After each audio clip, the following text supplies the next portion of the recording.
Querido irmão, querida irmã, graça e paz, tudo bem com você? Amado, amada, nós estamos indo para o nosso quarto vídeo da nossa jornada de alinhamento da Igreja Metodista Central em Presidente Prudente. Eu quero aqui deixar uma palavra de gratidão a todos vocês que têm acompanhado esses vídeos, têm levado a sério esse momento de direção, esse momento de orientação, esse momento de esclarecimentos acerca da nossa caminhada, acerca do nosso DNA. É muito importante a sua participação em momentos como esse, e não apenas participar, mas divulgar, se você estiver numa posição de liderança de uma célula, de um ministério, divulgar esses vídeos que têm sido feitos, para que isso possa alcançar toda a nossa igreja, ou no mínimo o máximo de pessoas possível. Eu gostaria hoje de compartilhar com você um tema que na sua essência é no mínimo polêmico, um tema que merece a nossa atenção, e na nossa teologia metodista ele tem um certo destaque, ao ponto de ter tido a atenção dos nossos bispos em um momento histórico da nossa igreja, na edição de um documento oficial só para falar acerca desse tema. Eu gostaria de falar com você a respeito de dízimos, mas não restringir o assunto a dízimos. Eu gostaria de falar de oferta e gostaria de falar da administração financeira de uma forma santificada, bíblica e abençoada. Então esse é o nosso quarto vídeo da jornada de alinhamento da Igreja Metodista Central em Presidente Prudente.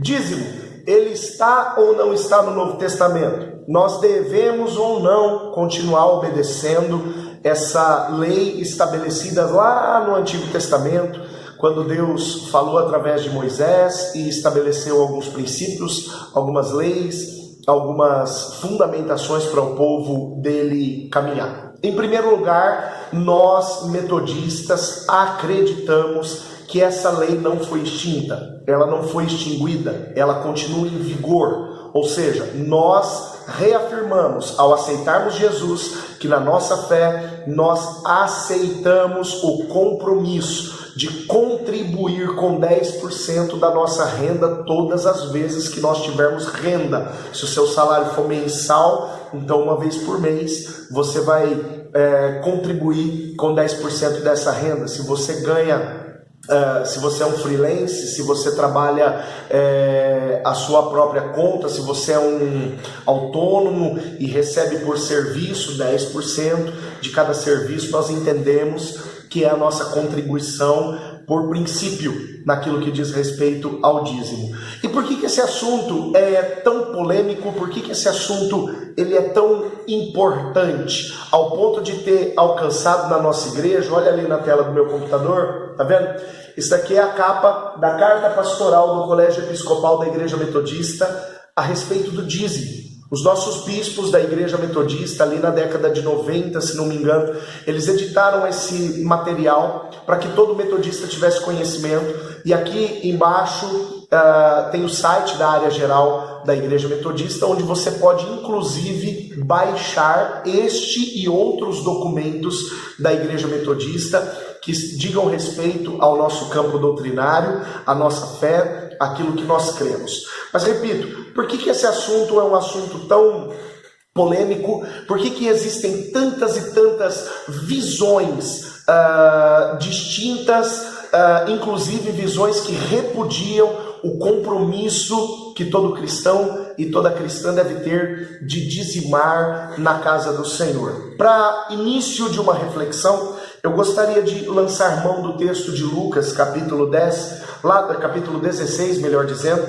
lá no versículo 13, Jesus ele diz o seguinte: ninguém pode servir a dois senhores, porque ou há de aborrecer-se de um e amar outro, ou se devotará a um e desprezará o outro. Não podeis servir a Deus e as riquezas. Queridos, em momento nenhum, a não ser este, Jesus fala acerca de algo que ele mesmo classifique como uma concorrência ministerial, a função dele nessa terra e ao próprio Deus. Jesus, ele coloca o dinheiro, a riqueza, como uma concorrência no coração humano, não uma concorrência que vá lutar com Deus e que vá prevalecer de alguma forma, mas no coração humano, essa concorrência do dinheiro vem para roubar um espaço que seja o espaço do próprio Deus. Ao ponto de, em outro momento, Jesus deixar claro que o nosso objetivo não deve ser o de entesourar, de ajuntar tesouros nessa terra, mas sim o objetivo de ajuntar tesouros no céu, onde traça não corrói, onde ferrugem não corrói, onde o ladrão não pode roubar. Jesus, ele deixa isso claro. A palavra do Senhor, ela tem mais de 1.800 versículos acerca da administração dos nossos recursos. E a palavra do Senhor é enfática em deixar claro como nós devemos permitir que Deus interfira na nossa vida financeira, que Deus venha a reger, a gerenciar a nossa vida financeira, para que nós possamos de fato prosperar. O princípio de prosperidade não é recebermos tudo o que queremos, mas é sim nós termos o ok de Deus para conquistarmos aquilo que Ele tem preparado para nós. Não termos tudo, mas aquilo que temos, tudo será abençoado. Isso é o que a palavra ensina para nós. Em segundo lugar, acerca do dízimo, nós como metodistas votamos no altar quando nós fomos recebidos como membros da igreja, de que nós contribuiríamos com os nossos dízimos a essa igreja. Não importa quando você foi recebido, não importa por que pastor você foi recebido, há um voto no altar estabelecendo pela sua própria boca que você concorda com a doutrina da sua igreja, que você acredita que a doutrina da sua igreja é reta, é correta, é certa, e que você também contribuiria através de 3 perspectivas com a sua igreja local: frequentando, orando por ela e financeiramente através dos seus dízimos e através das suas ofertas. Em segundo lugar, em terceiro lugar, aliás, eu gostaria de pensar um pouquinho na palavra do Senhor no que diz respeito ao dízimo. E eu não vou lançar mão de um texto do Antigo Testamento, pelo contrário, eu vou lançar mão de um texto do Novo Testamento, Hebreus capítulo 7, onde nós encontramos a maior discussão neotestamentária acerca do dízimo. A palavra do Senhor, lá em Hebreus 7, ela diz assim: porque este Melquisedeque, rei de Salém, sacerdote do Deus Altíssimo, que saiu ao encontro de Abraão quando voltava da matança dos reis e o abençoou, para o qual também Abraão separou o dízimo de tudo. Aqui está fazendo menção lá em Gênesis capítulo 14. Primeiramente se interpreta a lei, se interpreta rei de justiça, depois também rei de Salém, ou seja, rei de paz, sem pai, sem mãe, sem genealogia, que não teve princípio de dias, nem fim de existência, entretanto feito semelhante ao Filho de Deus, permanece sacerdote perpetuamente. Estou no versículo 3, eu vou ler ainda até o 10, mas deixa eu fazer uma observação aqui. A palavra está dizendo, ou está fazendo uma menção de Melquisedeque como sumo sacerdote e rei, e um homem que vive eternamente. Obviamente, esse sujeito, Melquisedeque, já morreu, né? E já está aguardando, assim como todos nós, o dia do julgamento. No entanto, a palavra está fazendo uma menção, uma imagem de algo que viria depois. Lembra-se daquele princípio também, aqui da carta aos Hebreus, capítulo 10, versículo 1, que a lei, as coisas do Antigo Testamento, em especial do Pentateuco, dos 5 primeiros livros da Bíblia, ela é sombra de bens vindouros? Pois bem, aqui a palavra está trazendo uma sombra de Jesus Cristo, muitos anos antes de Jesus Cristo. E essa sombra era Melquisedeque. Abraão, nesse caso, então, ele é a sombra do que seria a igreja, os amigos de Deus, porque Abraão ele foi tido como o próprio amigo de Deus. E a palavra está dizendo que lá no período no qual as coisas eram apenas sombras de bens vindouros, Abraão trouxe, muito antes de Moisés estabelecer a lei do dízimo, Gênesis 14, a lei só vai aparecer em Êxodo, mas em Gênesis, muito antes de Moisés estabelecer essa lei, por livre e espontânea vontade, Abraão traz o dízimo dos despojos, melhor parte dos despojos da matança de reis, um período de conquistas que Abraão teve, e oferta então a Melquisedeque, como ofertando então como uma imagem da igreja, ofertando, né, o seu dízimo ao próprio Senhor Jesus. Abraão ofertando a Melquisedeque é a imagem da igreja ofertando ao próprio Senhor Jesus, ok? Então já está fazendo uma menção a algo que era sombra, mas que precisa ser cumprido, que precisa ser estabelecido nos nossos dias. E aí vem o versículo 4, eu vou ler direto até o 10. Considerai, pois, como era grande esse a quem Abraão, o patriarca, pagou o dízimo tirado dos melhores despojos. Ora, os que dentre os filhos de Levi receberam o sacerdócio, tem mandamento de recolher, de acordo com a lei, os dízimos do povo, ou seja, dos seus irmãos, embora tenham estes descendido de Abraão. Entretanto, aquele cuja genealogia não se inclui entre eles, recebeu dízimos de Abraão e abençoou o que tinha as promessas. Está falando de Melquisedeque abençoando Abraão. Evidentemente, é fora de qualquer dúvida que o inferior é abençoado pelo superior. Aliás, aqui são homens mortais que recebem dízimos, porém aqui já está se referindo ao Novo Testamento, a Nova Aliança, esse ali está fazendo esse link para hoje, ali, aquele a quem se testifica que vive, e por assim dizer, também Levi, que recebe dízimos, pagou-os na pessoa de Abraão. Até os levitas, né, até todas as partes do povo de Deus ofertaram o seu dízimo através dessa imagem de Abraão. E agora eu vou para o versículo 10.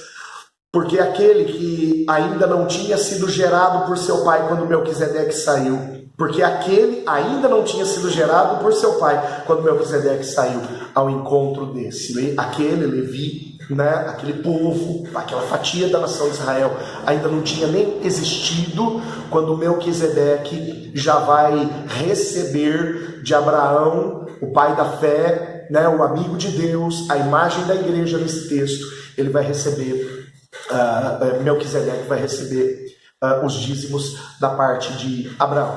Então o que esse texto está ensinando para mim e para você, querido, querida? Que de fato o dízimo ele tem uma perspectiva veterotestamentária, ou seja, do Antigo Testamento, e lá no Antigo Testamento a oferta não era tão perfeita como é hoje.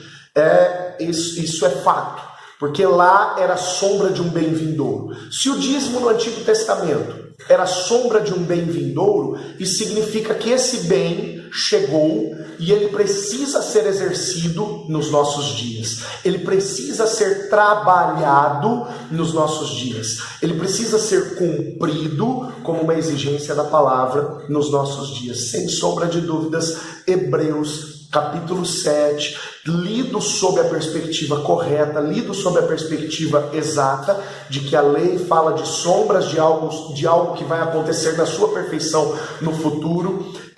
Sem sombra, esse texto ele já é um texto definitivo para nos explicar muita coisa acerca dos nossos dízimos. Querido, eu gostaria também de pensar com você, em quarto lugar agora, um pouquinho acerca das nossas ofertas, porque as nossas ofertas elas têm um cunho evangelístico. As nossas ofertas elas são um meio pelo qual nós, igreja, podemos participar diretamente da missão. Eu já ouvi gente falando assim, a oferta é um meio indireto de nós trabalharmos missões. Não é não, querido, não é não, é muito direto. Tão direto quanto quem está lá em campo falando acerca de Jesus para as pessoas. Isso porque a palavra deixa claro que é ministério da igreja contribuir para o seu próprio crescimento. Se você ler Efésios capítulo 4, versos 11 e 12, você vai ver que lá os ministérios da igreja eles funcionam com a perspectiva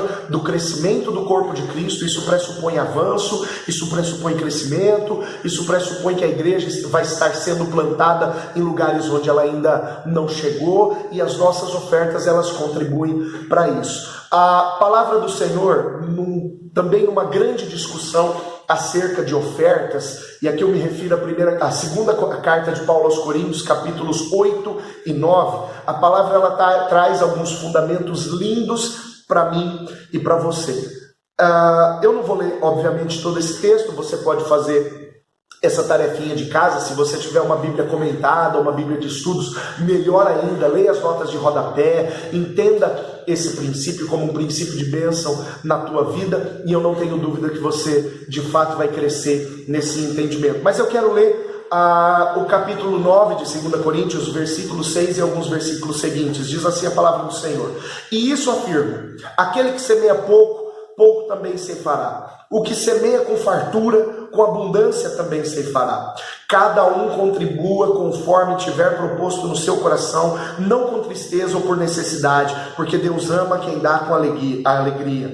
Deus pode fazer-vos abundar em toda graça, a fim de que todo sempre, em tudo, ampla suficiência e superabundez, em toda boa obra, como está escrito: distribuiu, deu aos pobres, a sua justiça permanece para sempre. Ora, aquele que dá semente ao que semeia e pão para alimento, também suprirá e aumentará a vossa sementeira e multiplicará os frutos da vossa justiça, enriquecendo-vos em tudo para toda generosidade, a qual faz que, por nosso intermédio, sejam tributadas graças a Deus. Por que eu fiz questão de ler esse trecho? Porque alguns versículos aqui, se tirados do seu contexto exato, eles podem se tornar um tanto quanto perigosos. O primeiro versículo que eu li mesmo, o versículo 6, se arrancado desse contexto, ele é um perigo. Versículo 6, ele diz assim: e isso afirma: aquele que semeia pouco, pouco também ceifará, e o que semeia com fartura, com abundância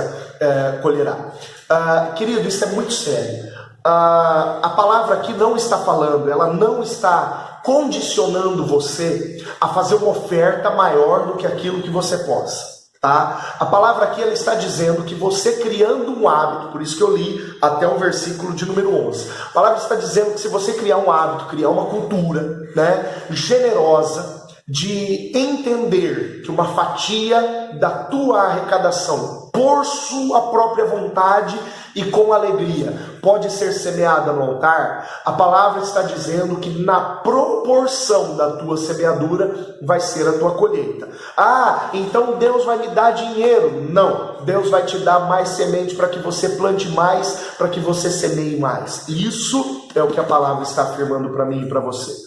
Deus não vai fazer cair dinheiro na sua conta, querido, como muitos prometem por aí. Deus não vai fazer com que as suas contas apareçam pagas de uma hora para outra, Porque Deus não quer lograr ninguém e não quer criar filho mimado e folgado, Mas na verdade o que Deus vai fazer? A palavra está deixando claro para mim e para você. Versículo 10: aquele que dá semente ao que semeia e pão para alimento, também suprirá e aumentará a vossa sementeira e multiplicará os frutos da vossa justiça. O que é justiça? É você cumprir aquilo que você pré-estabeleceu no seu coração. Eu tenho desejo de ofertar, por justiça eu vou e oferto. Isso vai gerar fruto na tua vida, é o que a palavra está dizendo. E a palavra está dizendo que o fruto é não faltar semente. Querido, semente você planta para colher mais, e colhendo mais você oferta, colhendo mais você oferta mais. Então o que a palavra está dizendo? Que à medida que você semeia na obra do Senhor, à medida que você oferta na obra do Senhor, existe uma garantia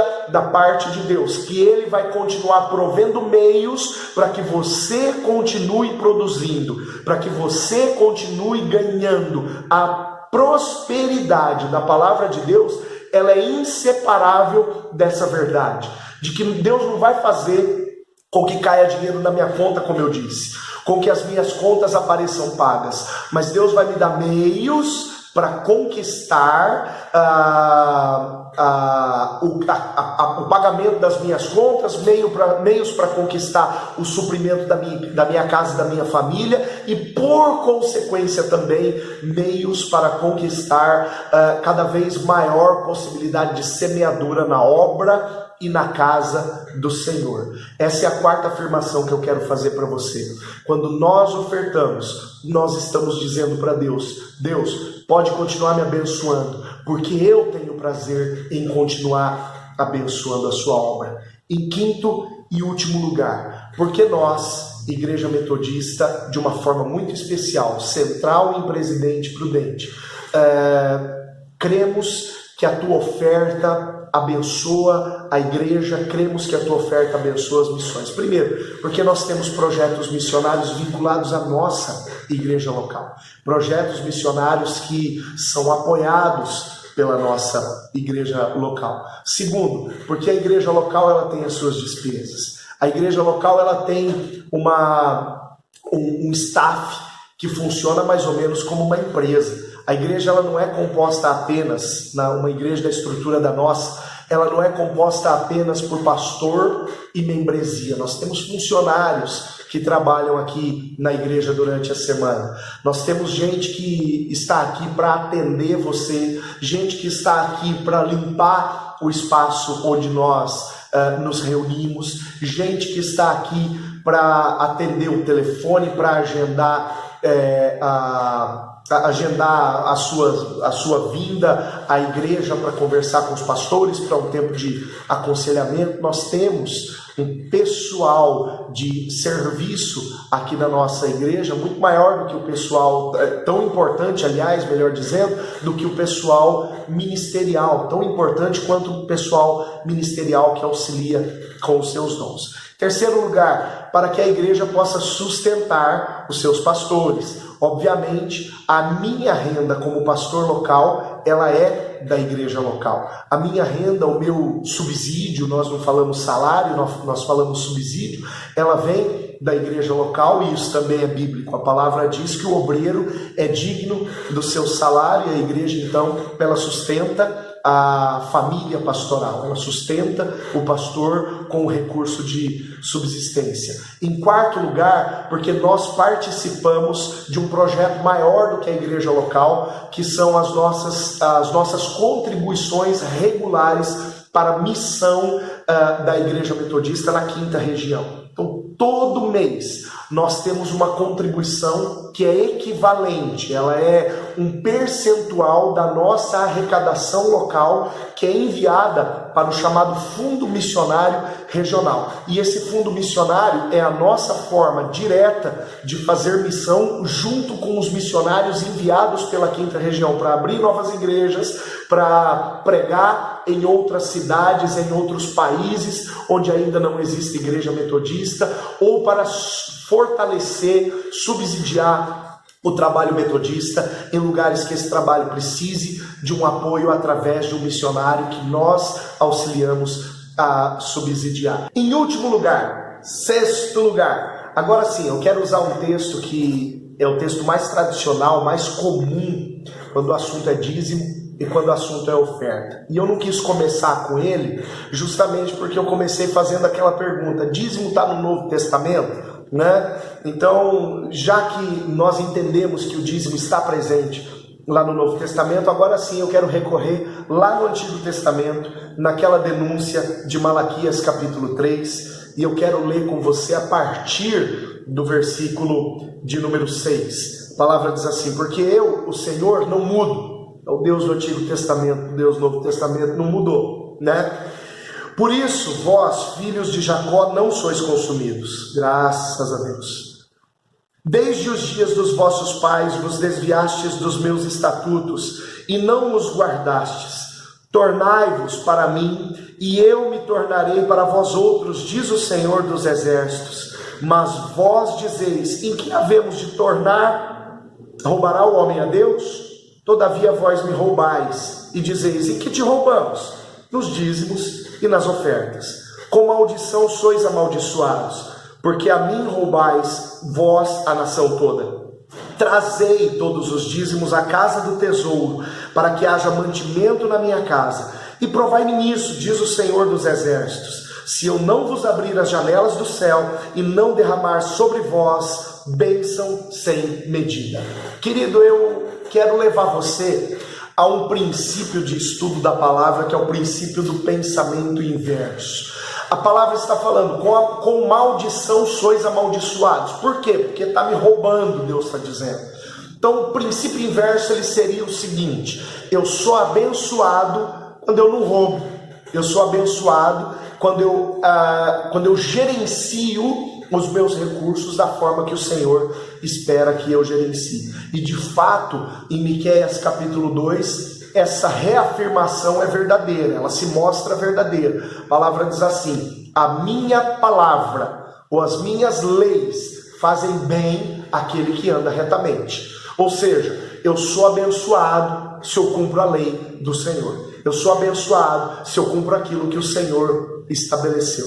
E perceba, por favor, quando eu falo sou abençoado, eu não estou de maneira alguma dizendo fico rico. Eu não estou de maneira nenhuma fazendo uma apologia a acúmulo, a ajuntar, a entesourar. Não é disso que eu estou falando. Eu estou falando daquele princípio lá de 2 Coríntios 9, que nós já vimos, da sementeira, Aquele que dá semente ao que semeia, ou seja, o próprio Deus que me dá semente para que eu possa semear, Ele não vai deixar faltar semente mediante a minha generosidade. É o que a palavra fala em 2 Coríntios, e isso é bênção, isso é ser abençoado, isso é ser próspero, é ter esse processo de continuidade da subsistência em todos os aspectos, tanto na subsistência da minha casa, quanto na subsistência do meu projeto de abençoar e de contribuir com a obra do Senhor, tá bom? Então aqui a palavra está falando para mim e para você, principalmente no versículo 10, que há uma janela do céu aberta a partir do momento que eu discerno o meu compromisso de trazer à casa do tesouro todos os dízimos e todas as ofertas. Que a palavra está deixando claro para mim, que essa janela, a janela daquela bênção da semente, do Senhor manter a minha sementeira viva, essa janela ela vai ser aberta sobre a minha vida, à medida que eu sou um dizimista, à medida que eu sou um ofertante. E perceba, última observação para você, a palavra diz, trazei todos os dízimos à casa do tesouro. Querida, entenda, você pode ofertar na vida de um obreiro, você pode ofertar em um projeto que você queira abençoar, você pode ofertar na sua igreja local, você pode ofertar na igreja que você for visitar quando você estiver em viagem de férias, você pode ofertar aonde você desejar e aonde Deus tocar no seu coração. Agora, o princípio do dízimo é muito bem estabelecido. O princípio do dízimo ele deve ser obedecido na casa do tesouro, no lugar onde você votou servir ao Senhor, na igreja na qual você é membro. Se você é membro da Igreja Metodista Central em Presidente Prudente, é aqui que o teu dízimo tem que ser consagrado. Se você não é membro da Igreja Metodista Central em Presidente Prudente, está frequentando, mas continua membro de outra igreja, por favor, continue dizimando lá, dizime lá. Ah, pastor, eu quero vir para a Central de Prudente, mas ainda não deu certo, ainda não ajustamos isso. Então, enquanto não ajustar, a sua casa do tesouro é a igreja local que te acolheu e que ainda detém a cobertura sobre a tua vida. Amado, isso é um princípio muito sério. A administração do nosso dízimo, ela não é nossa. Nós não administramos o nosso dízimo da forma que nós queremos. Nós administramos o nosso dízimo da forma que a palavra orienta. E a palavra diz que o dízimo é intocável, ele nunca é nosso, ele nunca pertence a nós, ele é uma responsabilidade nossa, mas ele não é de nossa pertença, porque ele está no nosso bolso, ele está na nossa conta, mas ele já tem uma consagração e uma dedicação para algo, e ele vai para a casa do tesouro. Então ele precisa ir para a casa do tesouro. E nós precisamos entender este princípio, o princípio da onde esse dízimo deve ser consagrado. Se eu sou membro desta igreja, é nesta igreja que eu consagro o dízimo. Se eu sou membro de outra igreja, é em outra igreja que eu consagro o dízimo. A minha oferta, eu faço ela da forma que Deus me orientar, e Deus vai colocar no meu coração um momento de ofertar, um momento de abençoar uma vida, um momento de abençoar um obreiro, um momento de abençoar uma obra, um momento de abençoar um projeto missionário. Isso vai acontecer, não tenha dúvidas. Agora, o dízimo, ele é administrado de uma forma pressuposta na palavra do Senhor. Querido, querida, esse é o 4º vídeo da nossa jornada de alinhamento. Eu espero ter sido abençoador para a tua vida. Eu espero ter sido esclarecedor para a tua vida. E espero em Deus que isso gere no teu coração cada vez um maior compromisso com a obra do Senhor naquilo que diz respeito à contribuição financeira para a subsistência da obra do Senhor. Que Deus abençoe sua vida, que Deus abençoe a nossa igreja, e até o 5º vídeo da jornada de alinhamento da Igreja Metodista Central em Prudente.